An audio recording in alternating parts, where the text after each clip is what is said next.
जय शिवराय, जय भीम, जय लोधी.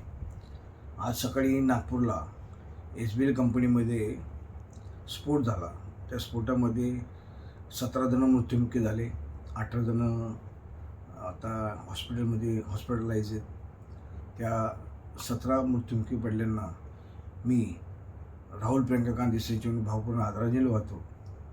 पण त्याचबरोबर आज मुंबई ते विजयदुर्ग ही बोट चालू केली आणि ती बोट चालू करताना माननीय मंत्री साहेब नितीश राणे यांनी त्याचं उद्घाटन केलं. मस्त झेंडे लावले, पक्षाचे BJPचे लावले, ढोल ताशा वाजवले आणि तिथं त्यांनी उद्घाटन केलं आणि त्याचं स्वतः क्रेडिट घेतात.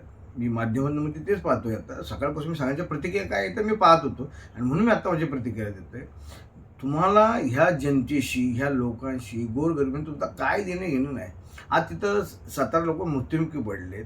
तुम्ही तिथं तुमचं सरकार सांगते की 5 लाख देऊ, तुमचं केंद्र सरकार म्हणते 2 लाख देऊ.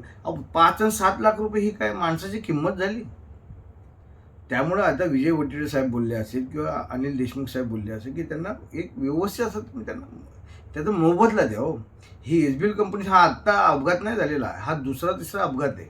त्यामुळे त्याच्यात तुम्ही योग्य शासन आणलं पाहिजे. त्यामुळं ही BJPची जी लोकं आहेत, जे RSSचा विचारतो BJP पक्षी, त्यांना काय घेणं सांगा. इकडे लोक मृत्युमुखी पडलेत आणि एका टोकाला तुम्ही तिकडे उद्घाटन घेता आणि ढोल ताशे वाजवता. तुम्ही घ्या ना, तुम्ही जनतेसाठी काम करताय ना, मग तुम्ही ढोल ताशे न वाजवता, फटाके न वाजवता, झेंडे न लावता तुम्ही उद्घाटन घेऊ शकत होते. पण तुम्हाला तो शोषा करायचा आहे. तुम्हाला या लोकांमध्ये एक वेगळी भावना तयार करायची, कारण हे RSSचे विचार फार वेगळे आहेत.